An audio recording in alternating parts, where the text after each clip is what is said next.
Hey everybody, it's Becca. Um, so listen, I want to do this quick video, and yes, there's nothing on the screen because I'm actually outside right now, and I like to be private. I don't, want to show, where I live and stuff like that. We actually have visitors right now. Um, some family members came to visit, and I'm supposed to be doing personal readings right now, but I can't do that with company over. Try to be respectful to family. you know. Um, so as soon as our company leaves, I'll be able to get started on my personal reads. But in the meantime, I was going through my emails, and I actually have quite a few emails that people are asking about the different types of magic and how these things work. Um, so I'm really starting to understand that people are interested in this, and if you're anything like me, I'm a bit of a researcher, and I'm the kind of person that likes to learn from. I like to learn from my experiences, and I'll research stuff because I want to know what I'm up against. So the reason why I know so much about this stuff is because obviously I have been hit. I've been hit hard, and I made it a point to know as much as I can, so that way I know what I'm dealing with, what I'm up against, and how to keep myself protected, at all times. All right. So I also feel like when it comes to magic rituals, black magic, and these types of things, there's a lot of stuff that people don't realize. A lot of stuff that people do not realize that is very important. And, it's good to be educated. It's good to be educated on these things because as divine feminines, as a divine feminine or a divine masculine. If you're a masculine watching, I don't have a whole lot of masculines that watch, but sometimes they do. When it comes to rituals, there's a line. There's a line that you can cross. You have the path of love and light, and then you have the path that you can cross that is going to be more on the darker side, that is not very divine. All right. So, I feel like it's important. I feel like it's important to educate in these areas because, we want to always be divine, and we always want to come from a place of love and light. All right. We do not want to cross the path. Okay. We do not want to cross the path of the darker side. All right. So, and here's what I mean. Let's talk binding spells. All right. Let's talk binding spells first. So binding spells, me personally, they are a no for me. And I'm going to tell you why. Because when you bind somebody, you're not only binding that person to you, but you're binding yourself to that person. Okay? And when you do that, you're doing yourself a disservice. Because then what's going to happen is this. First of all, magic takes the path of least resistance. Okay? Magic takes the path of least resistance. So, magic will hit the person of least resistance. Okay? So, what does that mean? Let's say your counterpart is somebody who's very strong and who doesn't even believe in magic. All right? Like in my case, I've always been a candle lighter. Always. I've always, I'm Hispanic, and we grow up watching our family members, our grandmothers, lighting, the Jesus candles, the 7-day novenas, right? So we grow up with that.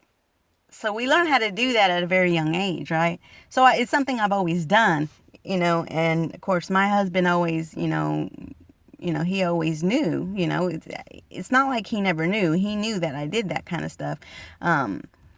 but he was always like, I just don't believe in, magic and all that kind of stuff, right? So therefore, he's a person who doesn't believe in that kind of stuff, right? So, if you have a counterpart that has that kind of thought process about rituals and magic, and you do a binding spell, then you are the path of least resistance. So who's going to get hit harder? It's not going to be your counterpart. It's going to be you. Because you're the path of least resistance. You're the one that is not resisting this magic. Okay? They are. Okay? If they're the kind of person that doesn't believe it, then they're not the path of least resistance. You are. So guess what? That means that you're the one who's going to get hit. All right? So that's why binding spells are not really the best idea. Okay? Because again, you're not just binding them, but you're binding yourself. And so what'll happen is what you're asking of your counterpart during this binding, well, guess what? It's going to hit you more than it's going to hit them. So then if you're doing a binding spell, let's say, to keep him close to you so that he never forgets you, that he dreams about you, all these things, all right? What's going to happen is, again, since you're the path of least resistance, you're the one who's going to be dreaming about him. You're the one who's going to constantly be thinking about him. You're not going to be able to get him off of your mind. Binding spells take up to about, 60 days to really, hit someone. But then, but again, magic takes the path of least resistance. So, if they're the ones that, if they're the ones that, they're the ones resisting, right? They're resisting. So, it could take them up to 60 days before they can actually start feeling any of the effects of it. But you are the path of least resistance because you believe in these things, right? So you're going to feel it a lot faster.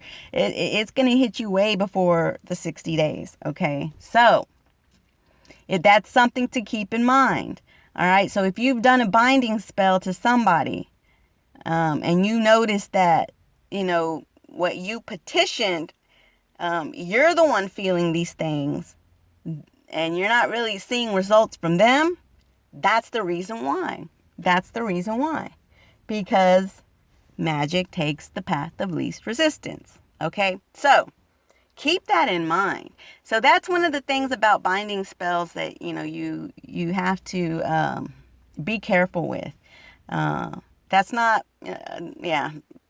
those are no for me. For me personally, those are a no. I do believe, I do believe in candle magic. But let's talk candle magic. So with candle magic, you can light a candle. I've actually posted some candles, recommended some candles. One of them was the spiritual cleanse candle. Okay, so this candle was a 3-colored candle. It was blue, it was orange, and it was white. So what it does is it's going to get rid of the negative energies. It's going to open the roads for you and your counterpart, and then it's going to help heal the situation between you and your counterpart. Okay, that's fine. You can light a candle like that, send it out to the universe, and, hope to get some results back from that. Okay. That's perfectly fine. That's coming from a place of love and light. All right. Love, light, and sincerity. And those are perfectly fine to do. You're just sending your intentions out into the universe, and you're waiting for the results to come in. Now, if you do a candle and you start using some domination oils and, some domination herbs, anything that's going to bend the will of your counterpart, that's where you cross the path, okay? Because when you start, dominating, you're bending their will. And, that's not very divine. As divine feminines, again, we want to be in love, light, and sincerity, okay? It's perfectly fine to send your intentions out there as long as you're not bending somebody's will. So that's just something to keep in mind, okay? And some people may not know that, and, especially people who are new in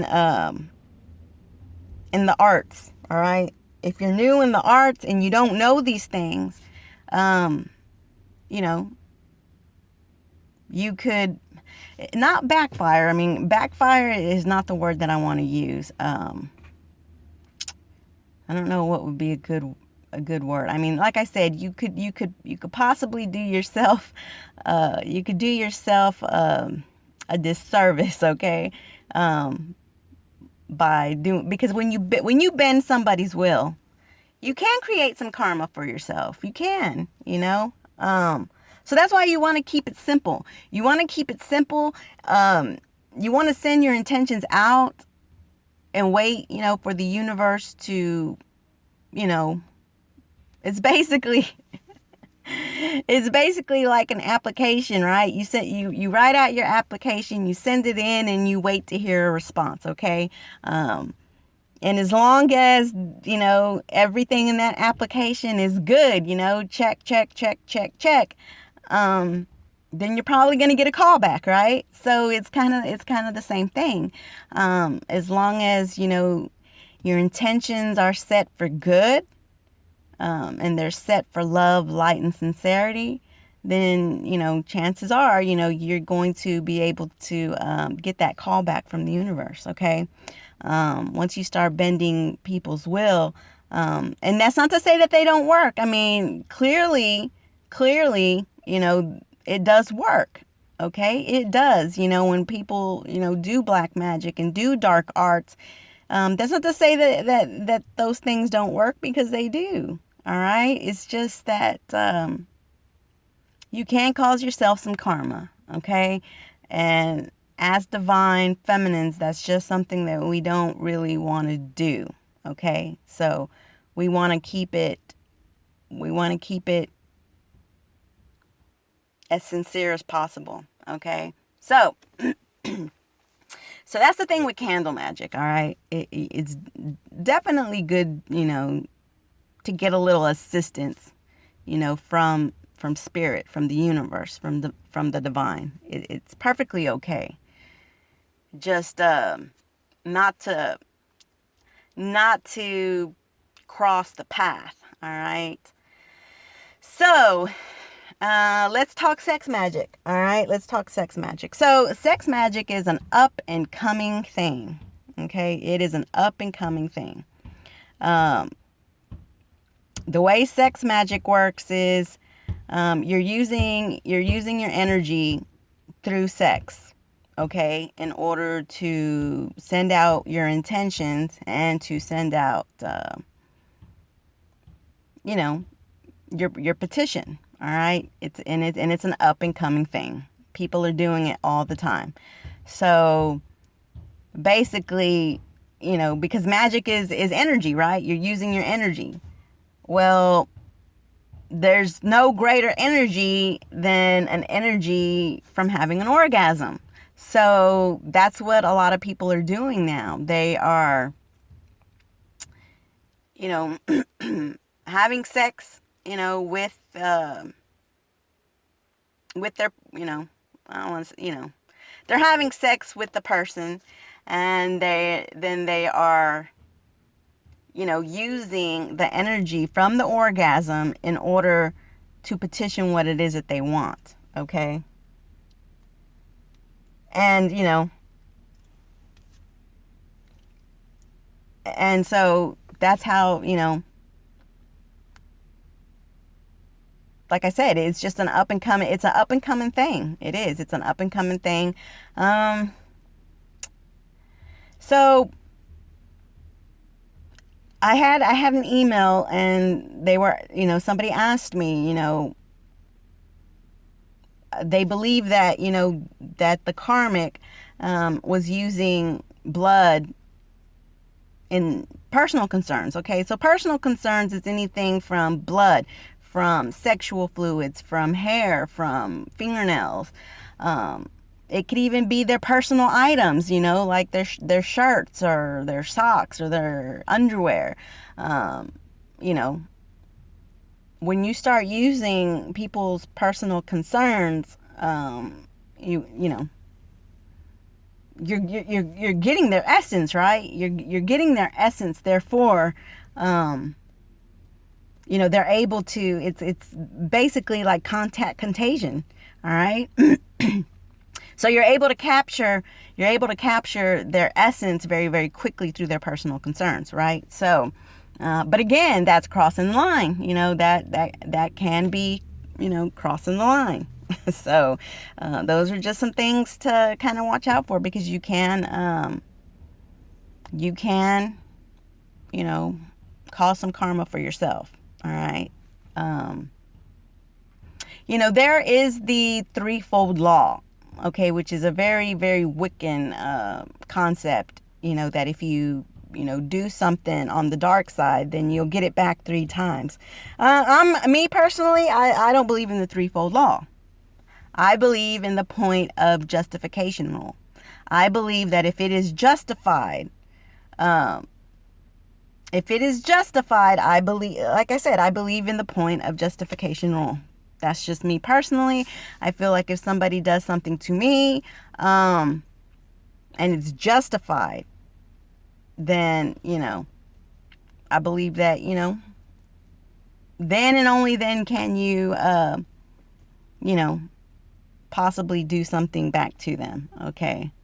But other than that, I don't really like to bend the will of anybody, because I do want to stay within the realms of, love, light, and sincerity. All right. So, but again, going back to the sex magic, it is an up and coming thing. Man, it's kind of hard to tackle that one. It's kind of hard to tackle sex magic, because they're using the energy from the orgasm. And if they're sleeping with your person quite a bit, then, they're using that energy every single time.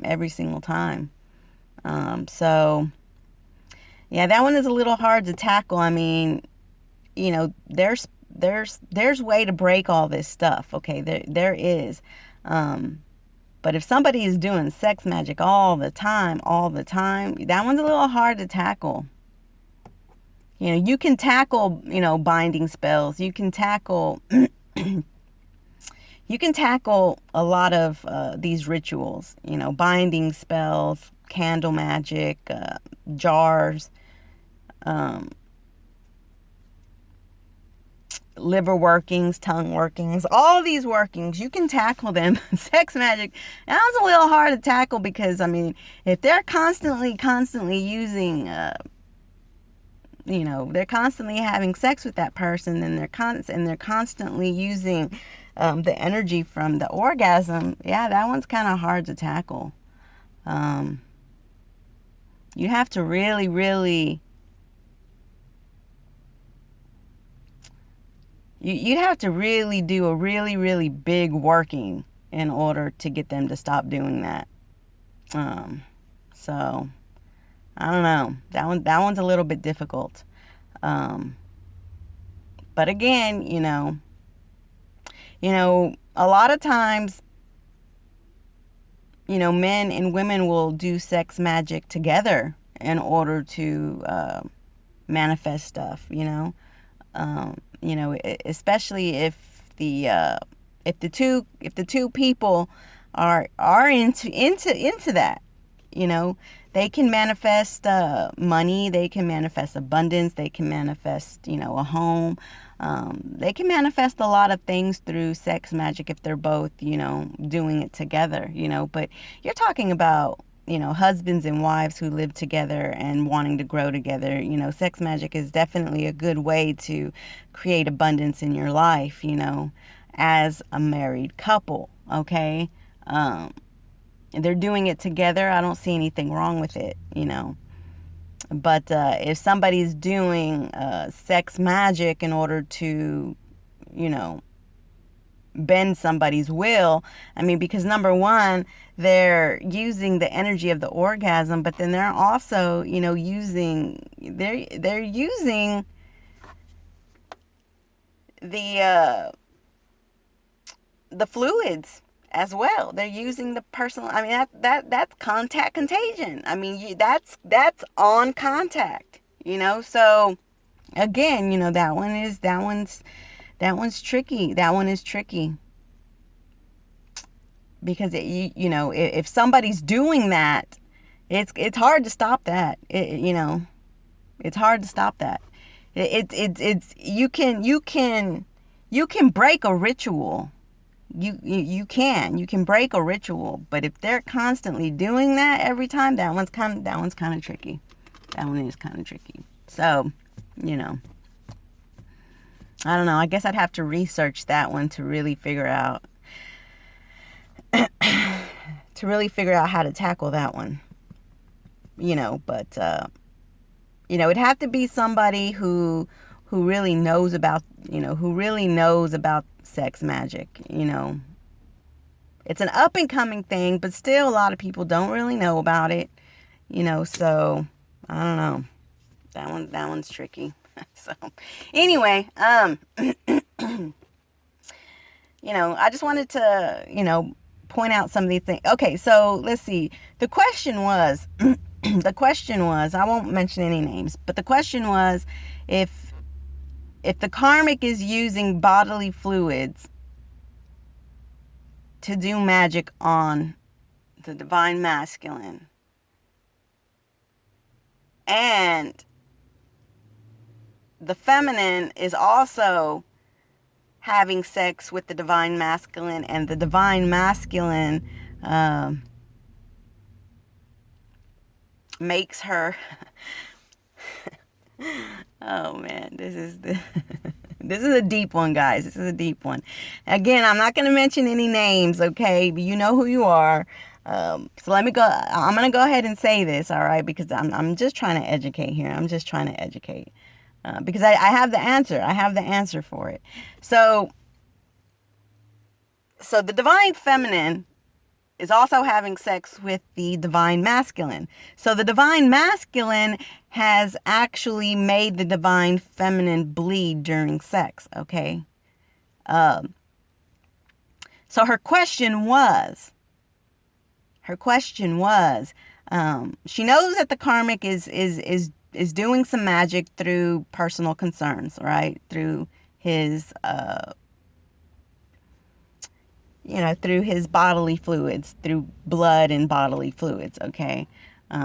So in her case, she's worried because the divine masculine has made her bleed a few times during sex, right? So her concern is that she understands that the karmic is trying to bend the divine masculine's will, and she's not trying to bend his will. He's made her bleed through sex, but she wasn't trying to bend his will in any kind of way. So here's the deal. So her concern was basically, how does it work? Is there anything to worry about if, he makes her bleed? And, he knew he made her bleed, and he didn't find it a problem. Okay. He didn't find it a problem. So therefore, her question was, since he agreed to this, since he knew he made her bleed, and since he agreed to it, could she have any, back karma on her, since he agreed to it? Okay. But here's the thing. There's no problem there, because if if the masculine and you had sex and he made you bleed, how can I say, if you didn't set any intentions, then there's no magic being performed at all. Okay? Just because you have sex with somebody and they might, make you bleed, or, there's the contact contagion through, the bodily fluids, the exchange of bodily fluids. If there's no intentions being if there's no intentions being made at all, then there's no magic being performed at all. So there's nothing to worry about. Now, if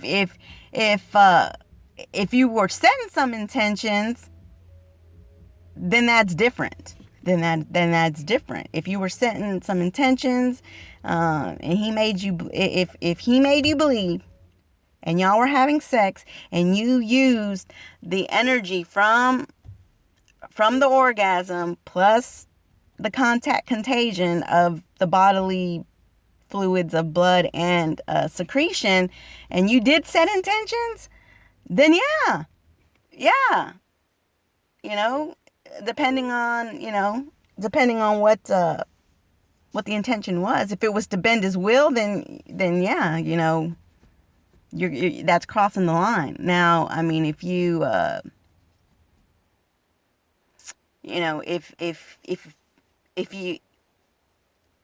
if you had sex and you did have those contact contagions and you set an intention that was pure, like say to just kind of help open your roads, then that's not so bad. But if you did it to bend his will to you, then yeah, you could have some karma. However, if these exchanges happened and there was no intentions whatsoever, he didn't have intentions and you didn't set any intentions, then no magic was performed at all.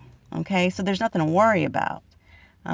It's only when you set your intentions and how you set the intention is going to determine on whether or not it's crossing the line or not. Okay, so. But from what I gathered from what you told me, it didn't seem like any intentions were set. So if no intentions were set, then no, there's nothing to worry about. I mean, that happens. Sometimes, sometimes when you have sex with somebody, yeah, they can make you bleed. It's happened to me, it's happened to me. But I didn't set any intention, so therefore there was no magic being performed whatsoever. So, not just because there's some exchange of blood and secretions during sex doesn't mean that magic is being performed. It's only being performed if you set your intentions for that. If you actually are going in with that thought process of, oh, I'm going to have sex with him so that I can, do this, and this, and that, so, but if that's not even on your mind, if intentions aren't even on your mind, then no magic is being performed. All right. So I just kind of wanted to clear that up for you since you did have that question. I don't think you have anything to worry about because I don't feel like you were setting any intentions. But anyways, if you have done any binding spells, if you have done any candle magic, and you didn't know some of these things, and now you may be worried about, some kind of karma being sent to you, there are ways to clear those rituals. All right, there are ways to clear those rituals. You can clear them out. And then you can restart, but just restart doing it, through love, light, and sincerity. A basic, candle ritual that's appeasing to spirit, that's appeasing to the universe, and appeasing to the divine. Okay, so there are ways to do that, and if you want to know, just send me an email, and I'll let you know how to do that. Okay. But other than that, guys, that's it. That's all I wanted to say. I wanted to answer some of those questions. So, for those of you waiting for personal readings, I will be doing those soon, okay? And I do need to do the drawing as well for the winners. I'll be doing that soon too. I'm just waiting for company to leave. All right. So hopefully this answers some of y'all's questions.